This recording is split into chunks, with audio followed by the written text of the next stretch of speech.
Hello, and welcome to EZRA Asks, where we invite leading thinkers to help us grapple with big questions about the world of work. And today's episode is a very special one. It's not your usual setup. I'm usually behind the camera. And today you're getting the rare treat, or shock perhaps, of two hosts instead of one.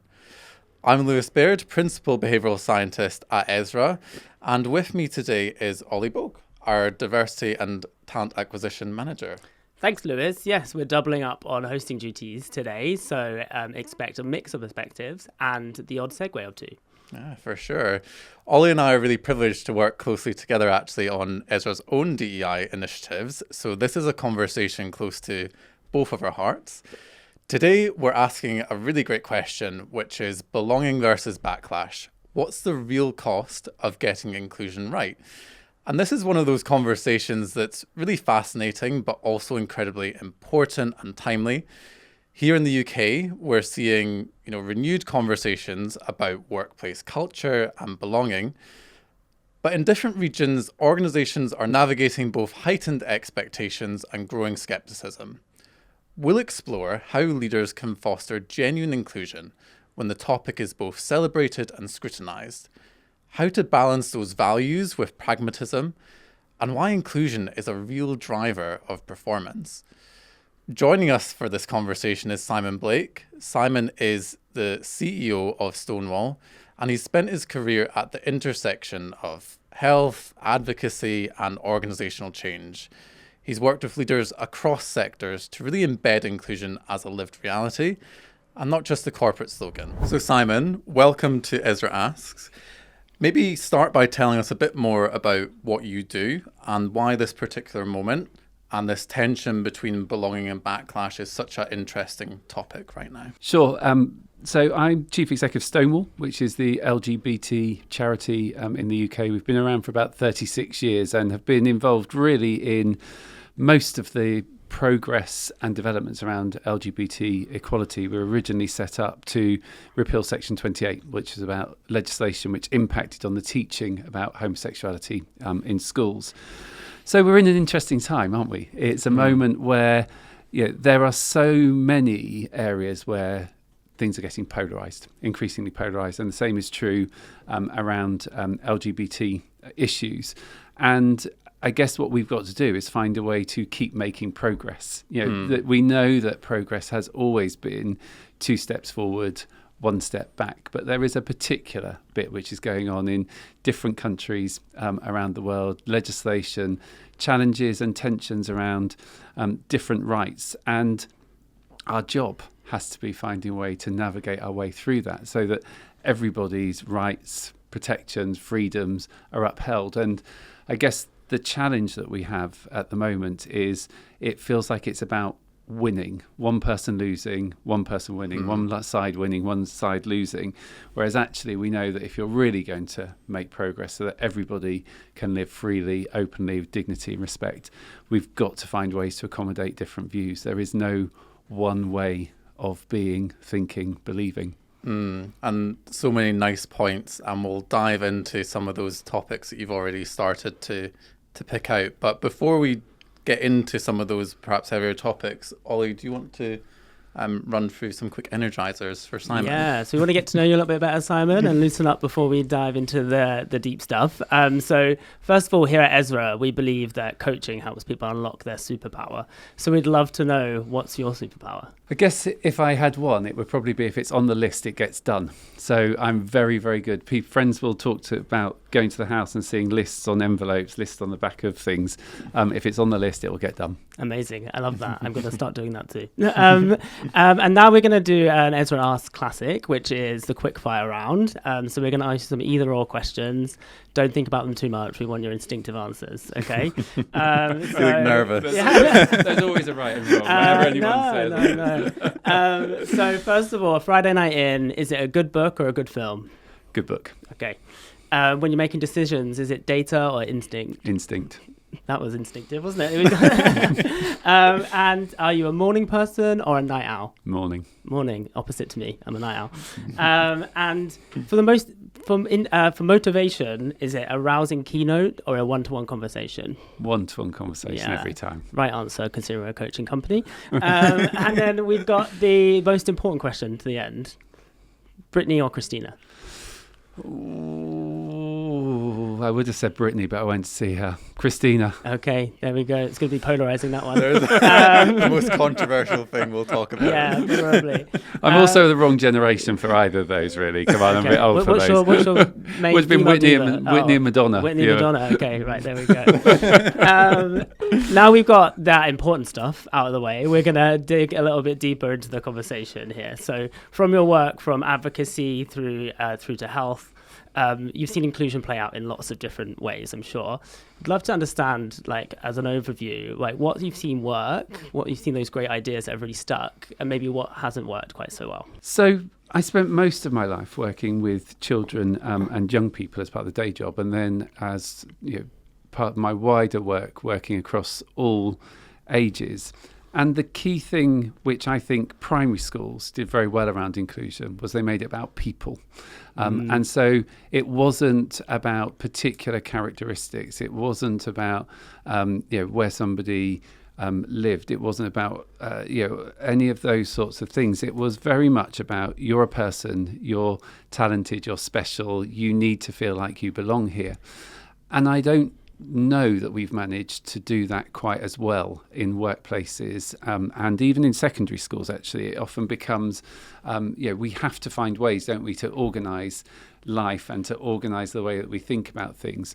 But where I have really seen inclusion work well, and I think in Mental Health First Aid England, where I was previously, we ran a campaign called My Whole Self, which was very much about a little bit like your Energizer questions. This isn't about, is Simon a gay man? Is Simon from Cornwall? Did he have a working class background? Whatever it is, it's very much, who are you? What do you believe? What makes you special? What interests you? What motivates you? And the campaign that we ran at MHFA England was very much about trying to bring, yes, there are protected characteristics. Yes, there are things which we need to really be thinking about and recognising where inequity exists, but we also need to understand people.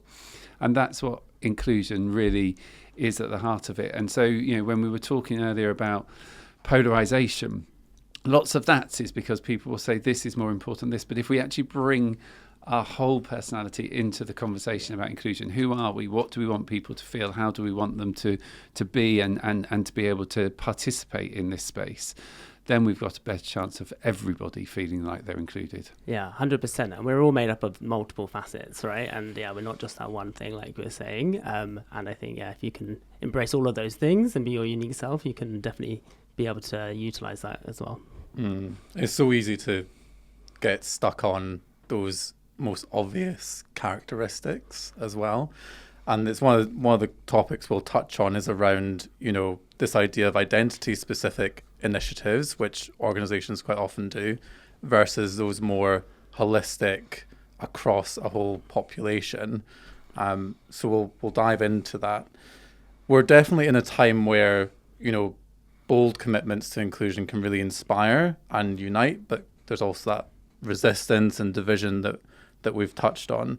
And, we're seeing that across different markets, and working with clients that are really global, it poses quite a lot of challenges trying to go across those different markets. But let's dive into our first topic, which is around belonging. So many organizations build belonging through those identity-specific initiatives, and those can be really powerful when they're done well. So, especially when we look at, Pride Months, Black History Months, all of those. But they're really just one part of a much bigger picture, and the real magic comes with those shared values and that sense of common purpose. I suppose a good question to start on how would you personally define belonging in an organization, or more broadly? We can't tell people that they belong and expect them to feel it, I think is probably the most important thing, that you have to feel like you belong. And that will be done in a whole range of ways. And some of that might be that there are network or affinity groups which are specific to you, and some of it might be the way that the induction pack is written, and it might be whether your manager asks you whether there's anything that they can do to help you to be able to deliver your best work. So it's really about bringing in all of those things. But for me, I think belonging is a really interesting bit. I was on a panel just before Christmas about different age groups, and I was the elder on the panel, which was the second time being an elder. But it was a really interesting moment because, of course, when I came out, my parents were really worried that I would I would get a job, and if I did get a job, that I would be happy and not be bullied within it. And so, from my experience, it was just get the job, keep your head down, and try to fit in. And obviously that's shaped and shifted and changed as I've got older.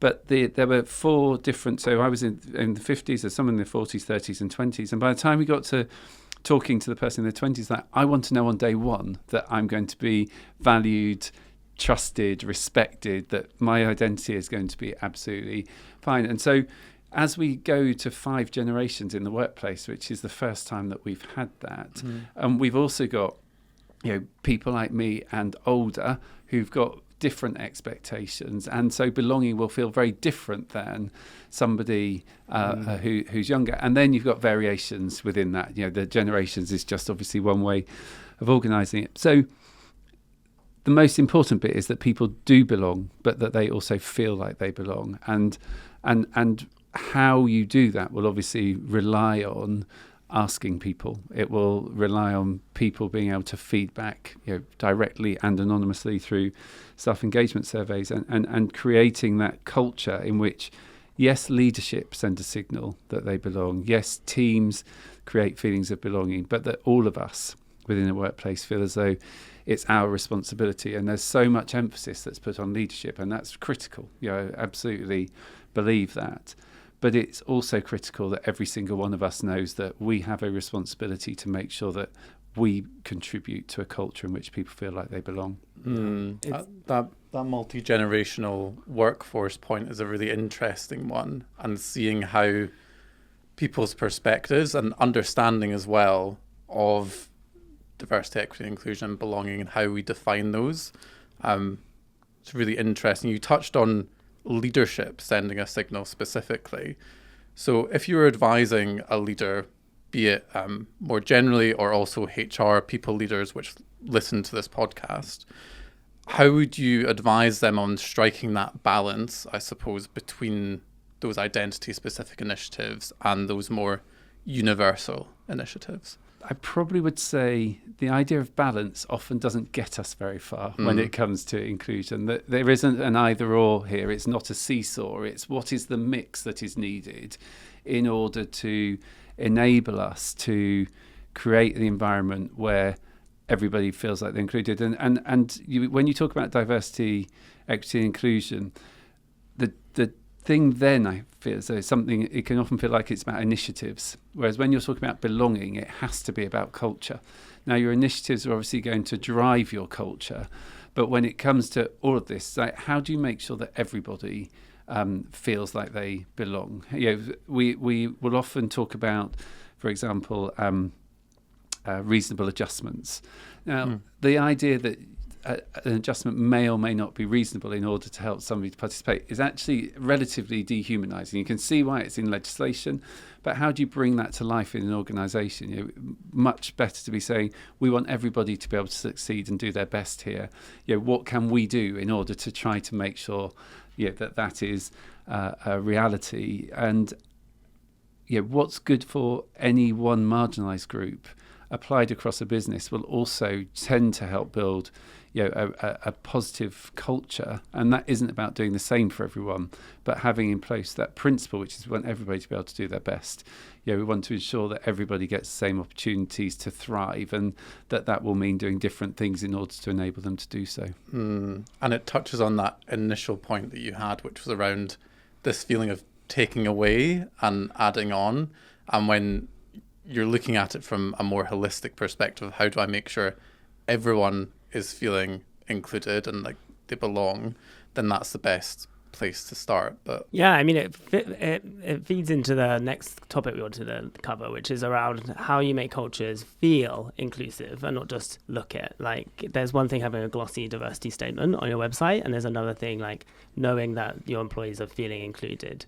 So, Simon, how would you suggest leaders go about really uncovering that real employee experience beyond just the traditional engagement survey? It's a really key issue, isn't it? That the gap that sometimes sits, people will say it says this, and when I got there, it just didn't feel that way. I mean, culture is deliberate, isn't it? That sometimes we can assume that it's just something which exists, but it is the heady mix when people do a whole range of things. And the first thing about that is being absolutely clear what you're aiming for with your culture, and then where you're already doing things which match that, and where there might be gaps for particular groups of people, for the whole organisation, and putting in place those steps. But also, for me, I think one of the gaps that we often have is we don't tell people what we're doing. We don't tell them when we've done it, and we don't ask them whether it's had any benefit or unintended consequences. So really about trying to build a collaborative model, and it goes right back to that point. And I think there's an increasing evidence base which shows that where the more you are actually actively engaging people in the process of building the culture, not just asking them about the culture, the better it's going to be. And I guess I have some, as yet, not fully evidence-based sort of theories, which is that we also have to try to work out, how do we talk about this in the context of work for people? How do we help people to understand that this is about trying to help them to be able to be their best in the context of work, to have positive relationships, to create culture so that people can achieve. And my reason for saying it's sort of an ungrounded piece, that when I was working in mental health, sometimes people say, well, what is this to do with the workplace, or how is it to do with the workplace? And well, if you're having a conversation about performance, you're also having a conversation about well-being. If you're having a conversation about well-being, you're also having a conversation about performance. And sometimes you have to listen to the critics and the people opposing what you're doing. And I think what some of them are saying is, what has this got to do with the workplace? And of course, if you don't feel as though you are welcome, if you don't feel as if you are included, if you are worried about hiding parts of your identity, there's no way you're going to be able to perform your best. Because I remember when I've sat and thought, oh God, do I say my husband, or do I have to just try to find some gender neutral way of saying something? And my brain is there and computing that. It's not just thinking, actually, how do I focus on the work? Because that conversation will just be easy and irrelevant. So, but you mentioned there about the gap between the perception and the reality. What do you think the risks are to that, having that gap? It's almost worse, isn't it, to be told that it's going to be a great place for you to work, and then you get there and find it's not. Whereas at least if you go in with lower expectations, then your disappointment is not going to be met. But if there's a gap in one area, the risk is that there are also gaps, in other areas, and we all like to work in an environment, or certainly most people like to work in an environment in which, we know the boundaries, we know the canvas that we're operating within, and we trust it in order to be able to create the conditions for us to be able to really thrive. And so, any sense that there is a gap creates disillusionment. It creates cynicism. It creates coffee break conversations about the gaps, rather than that energy and positive contribution that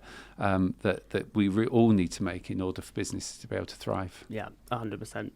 And you see it from before day one as well. Like, in my work as a TA manager, every day I talk to candidates, and every day they ask me about culture. They also ask me about inclusion. So having that expectation from day one is definitely there from people in the workplace. So switching gears slightly, and we alluded to this earlier, and it's the idea of local nuance and global consistency.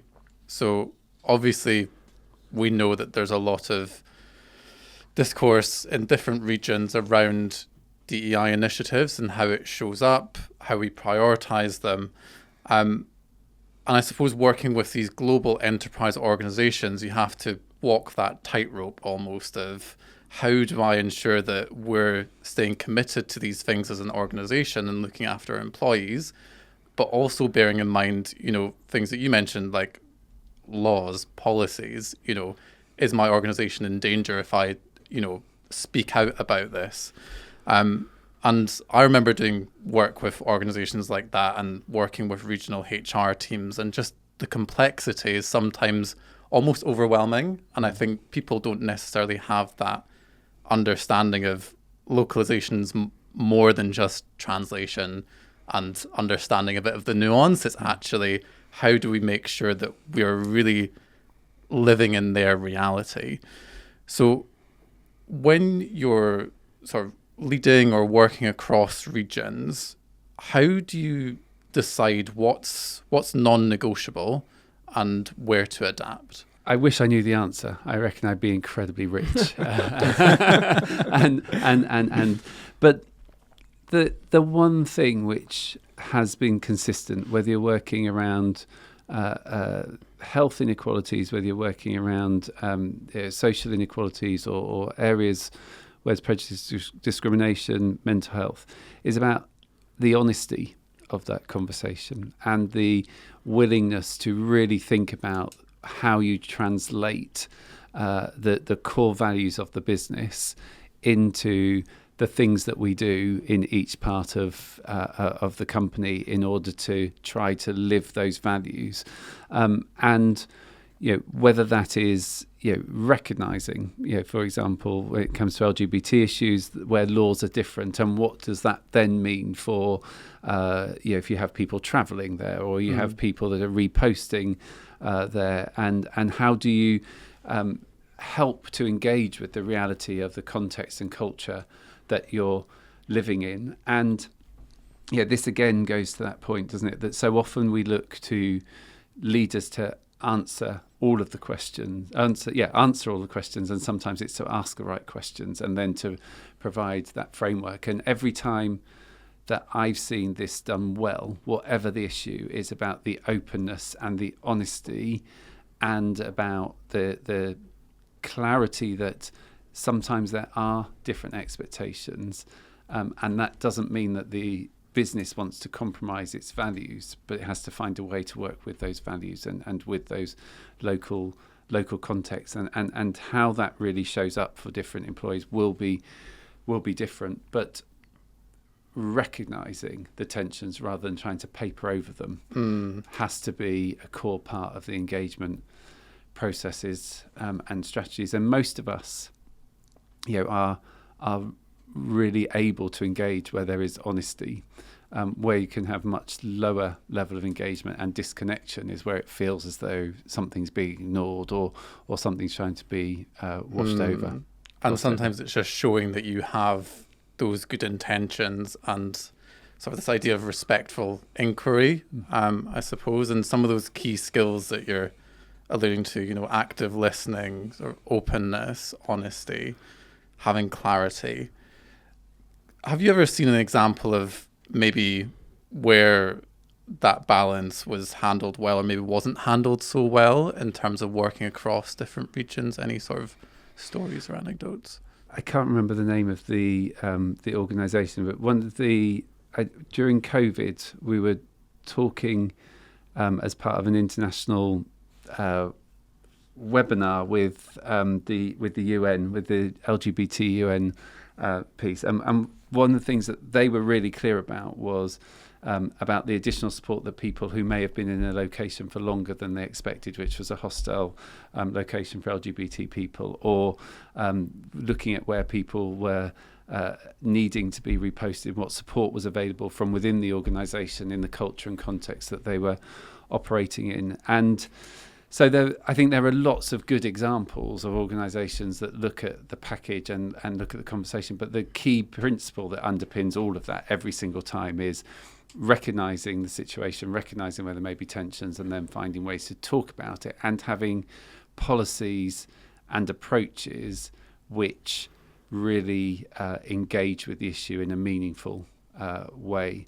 And of course, so often what we know is that HR is asked to deal with these sorts of issues, which may or may not be the right thing to do. But all of the evidence and research shows that where you've got a good line manager, the line manager will be the person that you trust and supports you. So equipping managers to be able to have some of those conversations, particularly if there are challenging scenarios, I think is a really important part of developing in this area. Building that capability, I suppose, at that manager leadership level is so important, because there can be that, and this isn't even an inclusion thing, it goes across different aspects, tricky performance conversations, how you equip your manager and leadership level to be confident in having those conversations and not necessarily relying on HR or people teams to be navigating those perhaps trickier pieces. I think it comes back to the point that you said, Simon, around like not expecting to have all, as a leader, you don't need to have all the answers. And I think that's a really good point. Like if you go into a conversation expecting to know everything, you're not going to be there to listen and hear what the other person is saying. And it's that piece about none of us particularly like being just passed on. So if you've got a good relationship, if we were in a management relationship and there's something which is tricky, that sense of we can have the conversation and we can work out where we need to take that conversation if it can't be addressed within between the two of us can feel really empowering for the individual, supportive for the individual, and so the key bit in there is managers don't have to have all of the answers, but knowing how to engage in conversations, to hold a conversation, and then to find the right people. I mean, we always will say, the first person to ask is your manager. If your manager doesn't know, they can ask their manager. If their manager doesn't know, they can ask their manager. And if at that point, it reaches the chief exec and they don't know, then we'll find a way to find out. So because so often we don't have all of the answers. There will be new things. The world that we're living in is about navigating new realities and trying to find ways to do that, which people feel held, that it feels fair. I think is a really important skill, which perhaps we need to build into our programs. Yeah, it's moving out of that space, I suppose, of worrying about knowing all of the right answers or worrying about saying the wrong thing. I think is sometimes the worry with managers is they're worried of, I don't know the right words or phrasing, or am I going to get in trouble if I get this wrong? And it's sort of moving out of that fear space into a space of, okay, let's test and learn. Let me workshop this with someone first. Let me listen and show curiosity. Well, actually saying I don't know the answer, but we can find out. Yeah, I mean, that is something which is a much bigger issue in society, isn't it? That I don't know the answer, or I need to get some help here, is just not necessarily something which we are taught, that isn't praised or recognised, even when you think about very little children. So how do we encourage people to say, I need some help, I don't know the answer, we can find it out together? Yeah. Especially in like modern society where that information is at your fingertips, everyone's expected to know everything, right? Because children have no fear almost, right? They just say what they think and they just try it out, and if they get it wrong, they'll learn and they get shown. It's almost like, how do you take that mindset almost back into the workplace beyond just school? Yeah. But speaking of sort of HR and perhaps, the tough job that they have in terms of building the case for inclusion and DEI initiatives, we talk a lot about, building the case for coaching, building the case for inclusion. And obviously all three of us are really passionate about inclusion and DEI, and it's really easy for us to see the business imperative. But I suppose for a lot of people, they're still relying on, okay, what is this actually going to do to my bottom line? It kind of takes that personal element out of it. And it's like, okay, what is the commercial impact of this? Am I going to see a return on investment if I'm doing this? And so on. So that's what a lot of organizations and stakeholders care about. And there's a lot of different metrics out there now, and the evidence base is massive around inclusion as a performance enabler. So when you're talking to or advising boards or exec teams, how do you go about making the case for inclusion so it lands well both commercially and culturally? It's a really interesting one, isn't it? Because we often talk about a diverse team, is a strong team, is a thriving team. But we don't necessarily always talk about how that impacts, whether it's product or services or the ability. If you don't have a team that reflects the diversity of your communities which you're serving, whoever they might be, and they will inevitably be diverse, then you're much less likely to be able to get. So there is definitely a connection into, the service offering, the business offering, which I think we could get better, at making that connection.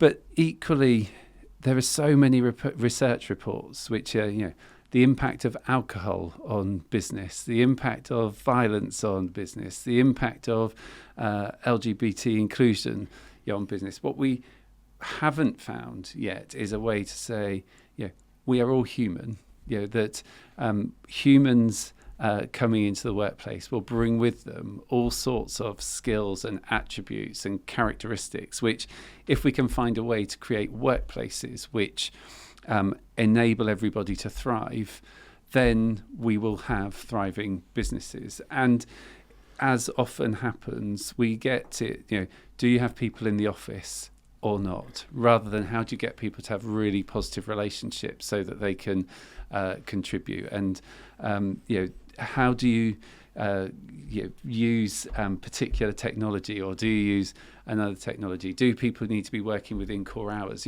All of these questions are actually how do we get everybody to be able to do their best? So for me, there is just a very simple straight line, which is we are working with human beings who bring with them everything. There is no hard line between work and outside, and those lines are increasingly blurred because of digital technologies, because of our methods of working. So if we don't put belonging and inclusion at the heart of our people strategies, then we're just not going to get workplaces in which we've got cultures where people can thrive.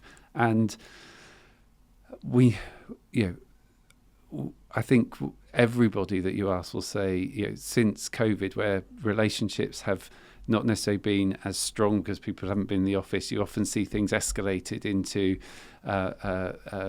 HR processes where it may have been sorted out previously. We know that technology is shifting and changing the way that people access things. So whilst we may not necessarily think of them all as being about inclusion and belonging, for me they really are, because it's about relationships and systems which enable people to thrive. So there's a human cost. We want the best talent. There's that is about ensuring everybody can come into the business. There's a moral case, which is that people should have equitable opportunities, but there is absolutely a business case, which is about the bottom line. If we get this right, all of the evidence, both anecdotal and not randomized control trials, the meta-analysis shows you that you get thriving teams who deliver. There's so much to unpack from you made so many good points there. I just want to pick up on a couple of them. The diversity aspect was really interesting, because working in behavior change and what we know works, there was a big shift at one point to, we need more diversity in organizations, we need more diverse teams. But what they found was diversity alone isn't enough. You need these different aspects culturally to actually make it work and actually get a benefit.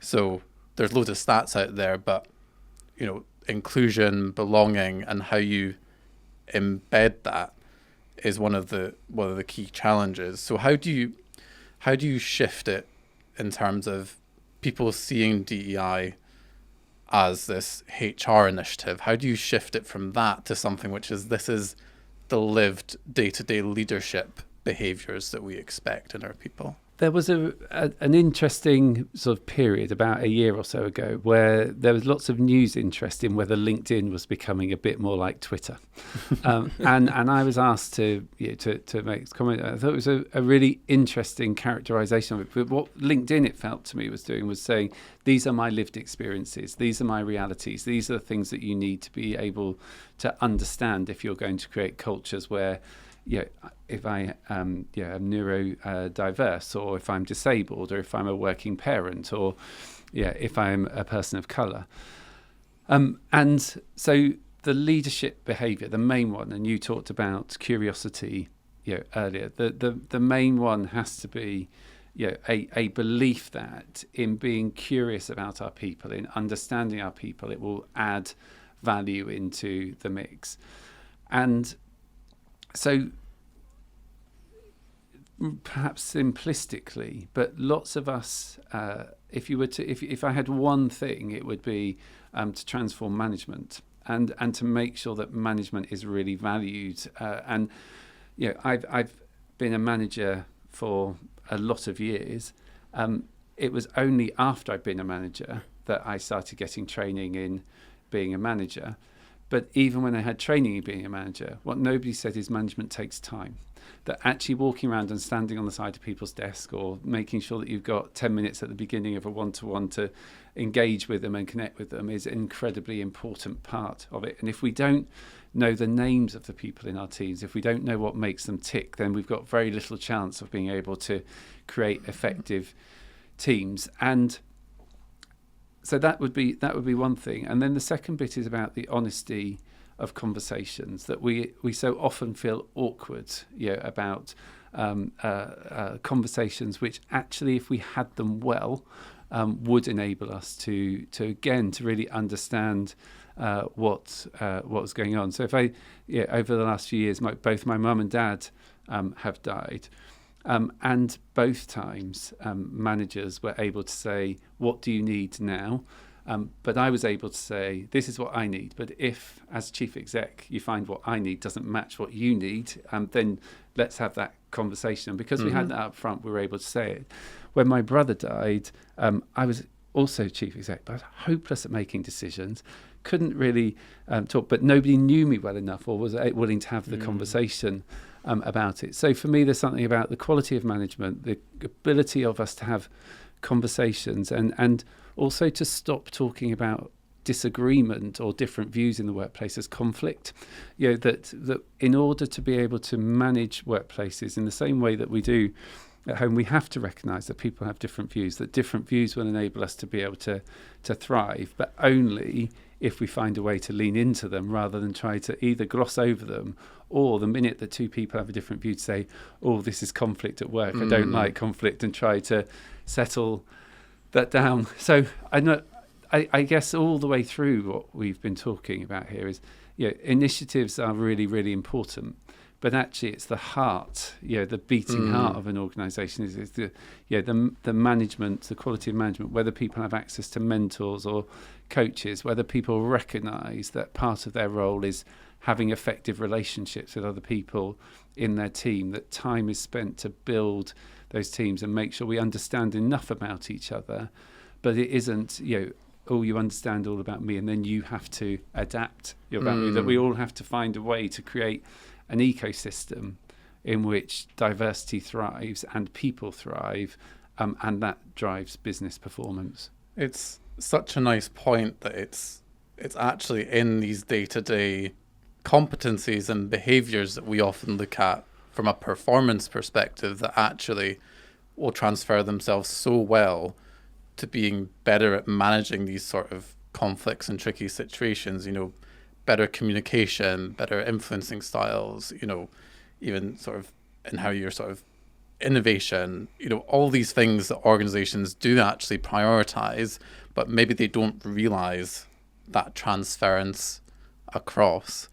And also speaking to that quality of relationship, I suppose from the pandemic you mentioned, it's you now feel much more embedded into people's lives because you see behind you see like where they live, you often see their partner or their children getting into the background and them getting annoyed, whatever it is, so there is this line that has been blurred so far as how much we know and engage with people in terms of their personal and home lives. Do you think that's a good thing? Ooh. Yes, I do. But I also think that I'm not convinced that having videos off is a good thing. And of course, sometimes it's acceptable, but is it a good thing? So I think there are all sorts of things which the pandemic showed us, that in extraordinary times we can respond in extraordinary ways, and that strength of human nature and tenacity. But we're not all living in a world in which we can no longer be together, and so we shouldn't expect to be able to do exactly the same things in that time. And I don't think anybody would want us to be living, I certainly don't want to be living in that sort of time again. But it taught us so much, didn't it? So, just when I was saying about Mum, so Mum was diagnosed with terminal illness during COVID. I went and lived with her for 4 months and worked every day until the last couple of days before she died, which I could never replicate. But it did teach me that actually maybe work wasn't the most important thing in those moments, in a way in which we didn't know before. So I think there is a question, which is, what did we learn in that time which we can take forward into a different time, rather than what did we do then that we should be doing in exactly the same way now?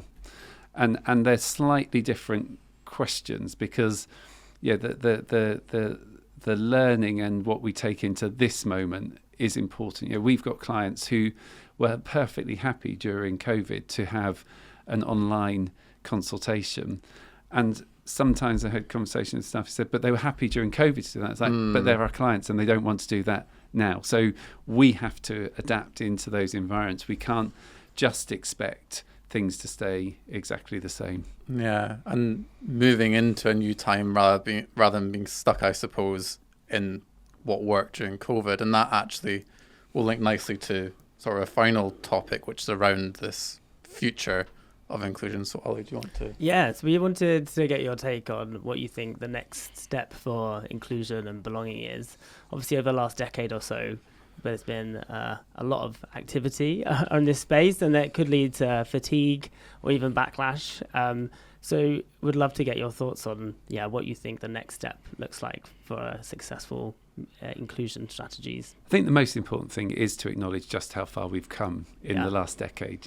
Some of the conversations which we are now having are just phenomenal, and the in-house expertise around diversity, equity, inclusion, and the influence that some of those affinity groups and employee resource groups have had.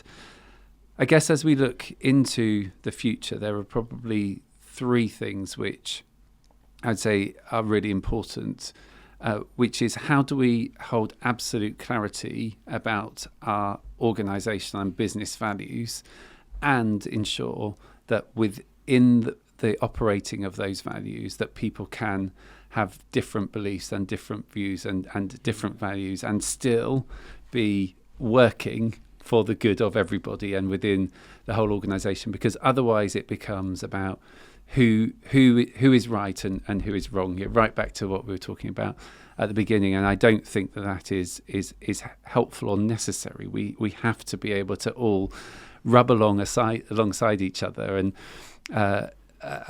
be able to do that in such a way which everybody feels valued and respected. The second bit is very much about, for me, the human case, the moral case, the business case. I think in some ways we've won the argument, and in other ways we haven't even started to find a way to connect with it and engage with it in the same way that some other areas of business. You think about how much data people have to drive most other aspects of business, and I'm not sure that we have yet managed to understand how we use data to really understand how we attract, recruit, retain, develop, and ensure that people from a whole range of diverse backgrounds are succeeding within business thriving, excelling, getting the contribution, making the contribution, and getting the recognition that everybody deserves. And then the third bit is we have a really, really stark set of issues which are still true. The number of women on top FTSE 100 boards, the number of people of colour that are in senior leadership positions of big companies, charities, across the board, and people with disabilities and visibility of those. And that is an issue which, if we're not careful, pay gaps, we're still going to be talking about them when I'm dead. And I think that is really just something which we have to find ways to sort out and sort out more speedily, so that we can really just sort of move on. If we're still having some of those same conversations, and it's not the conversation which is the important bit, it's creating the change. The conversation is just the process to get to the change. But all of that has to be in the context of work, which I think goes right to that piece about the values and the purpose and the performance of a business, that we have to recognise that interconnectedness between what's going on in the wider world and the business world, but that within the context of our organisations, we are trying to create an ecosystem that works for everybody in order to deliver on our purpose. So just a small bit of work then.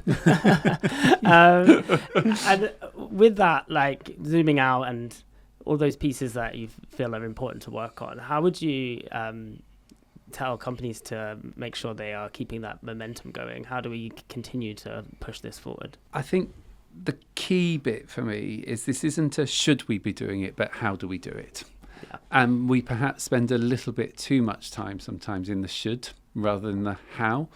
And if we accept the premise that if you want to have a successful business, a thriving company, then you need to have diverse talent, you need to have a systems and structures and cultures where everybody can succeed, then the question has to be how. And to keep on learning and sharing and understanding, but seeing it as core to business performance. This is not a happy extra or something that should be being done on the side. It's at the heart of all of the system structures, processes, from recruitment through to management training to board development. It has to be at every single part of the organisation. Completely, really embedded in all those processes, right? Great. So, come to the end. We've covered a lot of ground, I think, and we could probably go on for another however long it's been. We've talked about redefining belonging, to navigating backlash, balancing those global and local nuances. We've spoken a bit about the commercial case and how we build that, and some really nice sort of strategic points there that people can take away. If you had to leave our audience, and this is for HR, people leaders, if you had to leave them with one big thing that they could act on from tomorrow around all of this, what would it be? Keep asking questions. Just keep asking questions. Keep asking, what are we learning? What can we do differently? What are other people doing? How do we engage people in this ongoing conversation about collective responsibility to create an inclusive culture? Thank you to Simon Blake for joining us today. Thank you very much for having me. We'd love to hear your reflections. How is your organisation navigating these challenges and opportunities around inclusion? How are you building the case moving forwards and embedding into the day-to-day? Don't forget to like, subscribe and share, and we'll look forward to seeing you on the next episode of EZRA Asks.